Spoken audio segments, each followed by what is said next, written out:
Hello everyone and welcome back to our YouTube channel Vision Civil Service.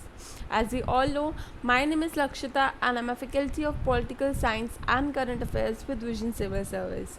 आपको हमारे institute के बारे में तो पता ही होगा that we offer both bilingual courses and plus offline and online modes both. So you can go and enroll in our batches. Secondly, we also provide free 2 demo classes so that you can understand more about our institute, about our faculty and know how we teach. And we also have weekend batches available for the students who are working. So don't need to worry. जो work करते हैं उनके लिए भी study time निकल ही जाएगा. Okay.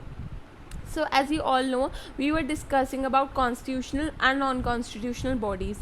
We have discussed all the constitutional bodies. Now we'll move forward to non-constitutional bodies and discuss it one by one. So our first non-constitutional body is the NITI, the Niti Aayog or National Institute for Transforming India. So Niti Aayog was formed on January 1st, 2015 and it replaced the ongoing Planning Commission. You all know about Planning Commission जो हमारी 1952 से चलती हुई आ रही थी, जो हमारे 5 year plans को इंट्रोड्यूस करती थी. उस Planning Commission को चेंज करके हमारे गवर्नमेंट ने नीति आयोग वाली कमीशन को इंट्रोड्यूस कर दिया. Okay, on January 1st 2015. And जो प्लानिंग कमीशन था वो टॉप डाउन मॉडल पे काम करता था, मतलब सुपीरियर टू इन्फीरियर, मतलब ऊपर के जो लोग होते थे, जो ऊपर के गवर्निंग मॉडल्स होते थे, वो नीचे उनके सबॉर्डिनेट्स को बताते थे कि आपको ये करना है. बट द नीति Aayog is based on down up model, मतलब the subordinates working they advise और tell the superiors to bring such reforms और bring the policy into action. So Niti Aayog को इसलिए इम्पोर्टेंट हो जाती है. ठीक है. And one thing to remember, it is neither a constitutional body nor a non-constitutional body, but it is a extra constitutional body. ठीक है, ना ही ये कॉन्स्टिट्यूशनल बॉडी है, ना ही ये स्टैट्यूटरी बॉडी है. इसे हम एक्स्ट्रा कॉन्स्टिट्यूशनल बॉडी बोलेंगे because it was form by the executive action. ठीक है, एग्जीक्यूटिव बॉडी के एक्शन के थ्रू इसे बनाया गया है.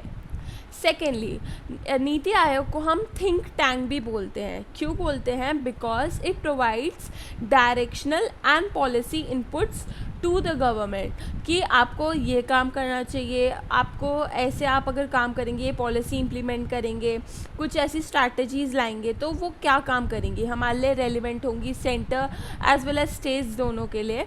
इसलिए इसको हम थिंक टैंक भी बोलते हैं. इसका काम होता है policy making for the whole of India and इसके चेयरमैन होते हैं prime minister of the India. उसके बाद करंट वाइस प्रेसिडेंट का नाम दिया गया है इसमें. उसके बाद परमानेंट मेंबर्स कौन होते हैं गवर्निंग काउंसिल के? Chief ministers of all state, chief ministers of Delhi and Puducherry, lieutenant governor of Andaman and Nicobar, vice chairman nominated by the prime minister. तो ये सब इसके गवर्निंग काउंसिल के परमानेंट मेंबर्स हो जाते हैं. अब इसके बाद हमें जानना है कि नीति आयोग का कॉम्पोजिशन क्या है या कौन कौन लोग इसके अंदर काम करते हैं. First is the chairperson, that is the prime minister of India. Second उसमें होते हैं गवर्निंग काउंसिल, जिसमें हमारे चीफ मिनिस्टर्स आते हैं, अभी जो मैंने बताया, chief ministers of Delhi Puducherry, lieutenant governor and vice chairman. Third हमारी रीजनल काउंसिल्स हो जाती हैं, जिसमें कि अलग अलग रीजन्स के काउंसिल से लोग चुन के लाए जाते हैं. उसके बाद कुछ स्पेशल इन्वाइटीज़ भी होते हैं इसमें, जो कि कुछ रेलिवेंट डोमेन्स को रिप्रेजेंट करते हैं, मतलब कोई रेलिवेंट टॉपिक या एरिया को रिप्रेजेंट करते हैं.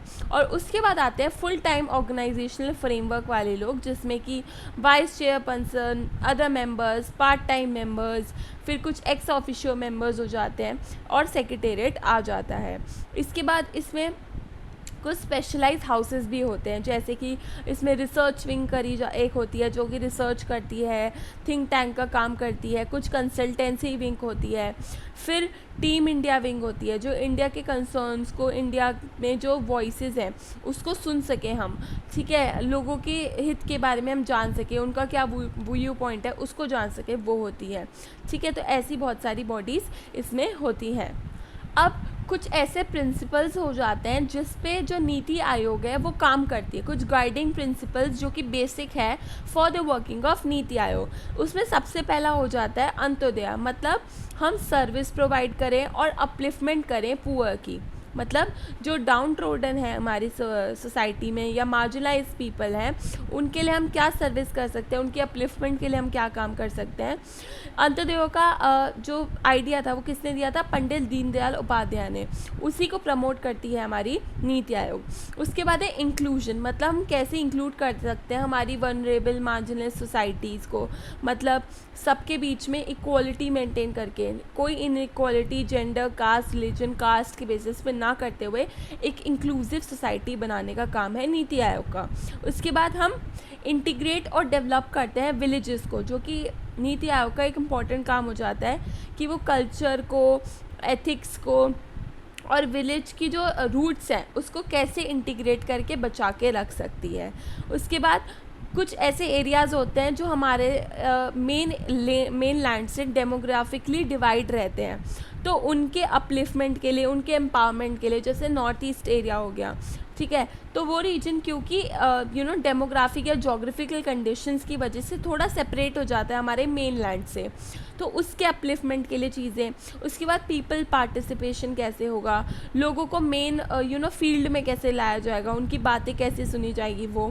Then governance become an important topic of NITI Aayog, कि कैसे गवर्नेंस अकाउंटेबल है, उसका ट्रांसपेरेंट होती है हमारी गवर्नेंस। उसके बाद लोगों के लिए एक्टिव रहती है, उसका एक पर्पस होता है, ठीक है। And last comes the sustainability, कि नीति आयोग का कोर प्रिंसिपल है कि एक प्लानिंग और डेवलपमेंट प्रोसेस वो ऐसे करें कि that is sustainable, it does not harm the environment और the other livings of the society.